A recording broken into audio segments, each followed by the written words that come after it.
Hello mga maday, mga paraido de la Roma, may pasilan nga anuwang. So day 2 nakita mga maday nga diha Cebu. Kaya naman mga maday kinahanglan suliton naton it adlaw kay para at least diri masayang it atong pagkanhi nga anuwang. So nagbayad kita mga maday tour guide na kundi iniya gihapon it aton magiging driver yan na nga adlaw mga maday aton mga kakadtuan nga mga tourist destination nga di mismo Cebu City nga anuwang. Mas makakaburo barato kita ini mga maday kaysa hit magtaxi kita kasi syempre unom kami nga anuwang kada meters mabayad kita iharay-rayuan mga malit atong kakadtuan nga mga tourist destination. Malako nga anuwang so mas maopen ang mga maday tigda nga pagbayad o di ba? 3.5 ini mga maday. Ada kay tubtob na ini mga maday gabi hasat makasangpot kita mga malit atong kakadtuan nga mga destinasyon na kundiin maghusay it view. Sa naton siyahan mga maday nga gingkadtuan an akon talaga gusto an Santo Niño Church mga maday nga diha mismo ha Cebu City. Nakita kami mga maday nga cross ni Magellan amin ni mismo mga maday ang nakikita na naton na libro nga na TV. Yan na personal ko na nga nakitaan pastilang ginuyod nga anuwang. So dinhi nga part mga maday pamalit ako yung kandila. Grabe iba't ira kandila dinhi mga maday kay pula it color. So ayan pumalit ka nga ni mga maday dadasalan ka pa mga maday hit imo ginpalitan so dinhi oh mga maday babasbasang ka nga maging successful it imo kinabuya susunod nga mga panahon. So puhon mga maday sana nga anuwang. So ay mga maday sa mulod na kita nga nit simbahan it Santo Niño pero bago ito mga maday syempre matayo ka ani kita kay di ba birthday ko mga maday magaampo kita nga gintagan pa kita mga maday hintuig ni Lord pasilan. So I hope mas daw pa nga birthday ng tuig itighatag ha akon ni Lord para at least mas dako pat akon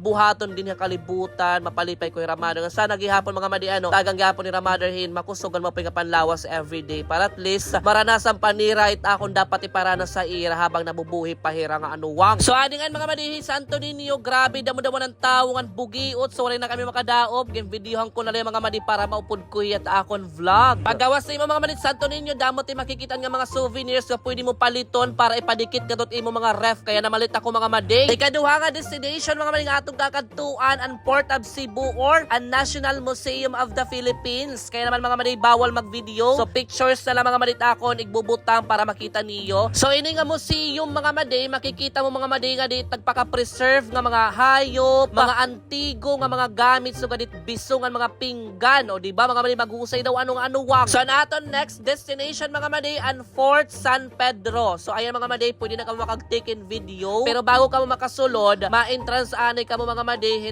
30 pesos per head pero naka-discount ako mga maday kay mother senior citizen. Grabe talaga mga maday ning atong gingkadian kay may history talaga in mga maday so i-search na lang niyo mga maday ang Fort San Pedro ha Google para masabtan nga mabasa niyo mga maday history hini nga aton kinadian nga anuwang. Sa mga maday tatagan talaga mong trivia nga guti ay lang nga anuwang. So ang Fort San Pedro is a historic military structure mga maday nga diha Cebu City. Na kundi mga maday ang naghimo hini mga maday Miguel Lopez de Legazpi tuig 1565. O di ba grabe mga maday kalagas-lagasan ng anuwang. Kung makita ka mo mga maday as in matibay-tibayan talaga mga maday iya bato kay dinhi mga maday ganap ang World War II. Sa mga maday tugtog na lang dinhi papakita ko na tayo mga maday part 2 niyan nga kolop. So di ko na kaya mga maday mag voice over ginuubo na ako mga maday. So ikakat na naton kaya naman let's go abangan niyo niyan mga maday aton part 2. Let's go.